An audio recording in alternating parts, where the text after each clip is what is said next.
Nikolay Alexandrovich Dobrolyubov was a real historical figure. He was born in the city of Nizhny Novgorod in the Russian Empire in the year 1836. He was the son of a poor priest and his family lived a modest life. He studied in a clerical primary school and later in a seminary. He read many books and he wrote poems when he was still very young. He translated verses from Roman poets and he trained his mind with constant reading. He developed a strong interest in literature and social ideas. He became known for his sharp mind and his early talent. In the year 1853 he moved to St. Petersburg. He entered the main pedagogical institute. He continued his studies with great intensity. He worked hard and he supported his family. In the year 1854 both of his parents died. He became responsible for his younger brothers and sisters. He worked as a tutor and he worked as a translator. The heavy workload damaged his health but it made his understanding of life deeper. He learned how difficult life was for ordinary people under autocratic rule. He saw how social conditions shaped human behavior. During his student years he joined an underground democratic circle. He helped create a manuscript newspaper. He wrote poems that criticized autocratic power. He opposed reactionary education. He became known as a young radical thinker. He believed that society needed change. He believed that people needed courage to speak truth. He believed that literature should not hide from reality. In St. Petersburg he met Nikolai Chernyshevsky. He met Nikolai Nekrasov. Through them he entered the journal Sovramennik. Sovramennik means the contemporary. It was a leading liberal and radical journal in Russia. Dobrolyubov began to publish his works in Sovramennik. After graduation he joined the staff of the journal. He became head of the book review section. He wrote many critical essays in a short period of time. He became one of the strongest voices in Russian literary criticism. He helped shape the direction of the journal. Dobrolyubov believed that literature was a mirror of life. He believed that literature could show the truth of society. He believed that literature could expose injustice. He believed that literature could reveal cruelty. He believed that literature could diagnose social sickness. He believed that criticism should focus on real life.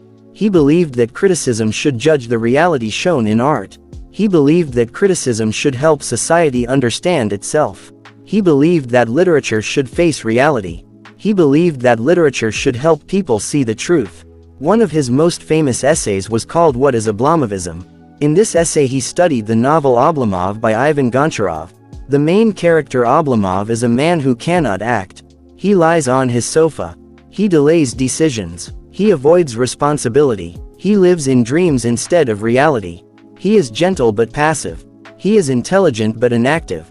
He represents a type of person found in Russian society. Dobrolyubov explained that Oblomov is not just one man. He explained that Oblomov represents a social condition. He called this condition Oblomovism. Oblomovism is a culture of apathy. Oblomovism is a culture of passivity. Oblomovism is a culture of dependence. Oblomovism is a habit of waiting instead of acting. Oblomovism is a sickness of social stagnation. Oblomovism is a sign of a society that has lost its energy. Oblomovism became a key term in Russian cultural discussion. Dobrolyubov connected Oblomovism to the life of the Russian nobility. He connected it to the system of serfdom. He showed how a class that lives on the labor of others can become unable to act. He showed how comfort can turn into paralysis. He showed how a whole society can fall into stagnation.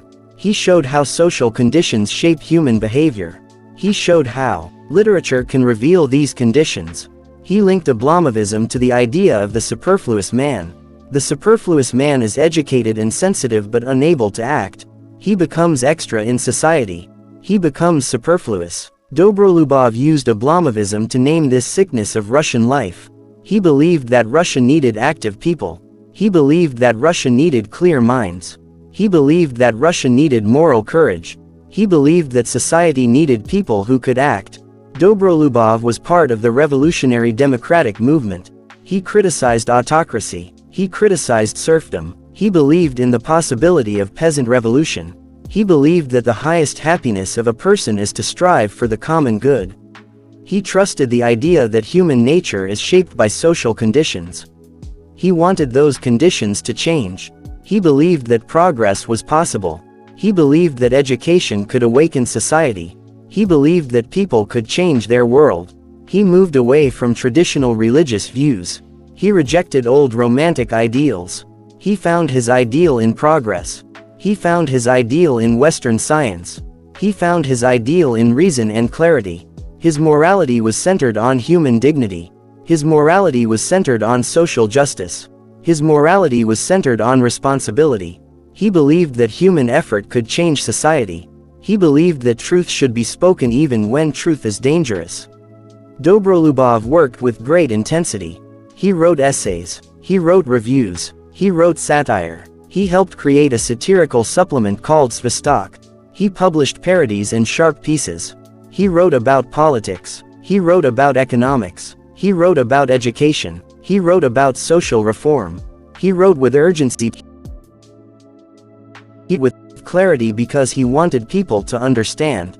His health became worse. He developed tuberculosis. In the year 1860 he went abroad for treatment. He stayed in Germany. He stayed in Switzerland. He stayed in France. He stayed in Italy. He observed the national liberation movement led by Garibaldi. He wrote about what he saw. He connected European struggles to Russian questions. He continued to write even when he was weak. He continued to think even when he was tired. In the year 1861 he died in St. Petersburg. He was only 25 years old. His life ended, but his influence continued. His essays shaped the radical intelligentsia of Russia. He became one of the most influential critics after Belinsky. He helped build the method called real criticism. Real criticism means criticism that looks at the truth of life in art. Real criticism means criticism that cares about social meaning. Real criticism means criticism that becomes public action. Real criticism became a foundation for later thinkers. His essay What is Oblomovism gave a new word to Russian culture. Oblomovism became a name for social laziness. Oblomovism became a name for the superfluous man. Oblomovism became a name for the habit of waiting instead of acting. The word entered discussions of literature and politics. The word became part of the language of critique. The word became a symbol of social stagnation. The word became a warning for future generations. Later revolutionaries respected him. Karl Marx respected him. Lenin respected him. His work influenced the development of social realism. His ideas helped shape a tradition where literature is tied to social responsibility. His ideas helped shape a tradition where criticism becomes a tool of change. His ideas helped shape a tradition where art faces reality. Dobrolyubov is remembered as a symbol of intellectual courage. He refused to separate art from life. He refused to separate beauty from justice. He used words as tools to fight injustice and stagnation. He believed that truth must be spoken even when truth is dangerous. He believed that literature must face reality. He believed that criticism must awaken society. His life sends a clear message. Silence protects tyranny. Apathy protects injustice. Comfort can become a prison. When people look away, oppression grows stronger. Dobrolyubov shows that literature can do more than entertain. It can expose injustice. It can diagnose social sickness. It can give language to the pain of the oppressed. It can help people see the structures that hold them down. Criticism, when it is brave, can awaken a sleeping society. It can turn passive readers into active citizens. It can turn confusion into clarity. It can turn despair into direction. The idea of Oblomovism is still relevant. It warns about the danger of apathy. It warns about the danger of endless delay. It warns about the danger of living only in dreams.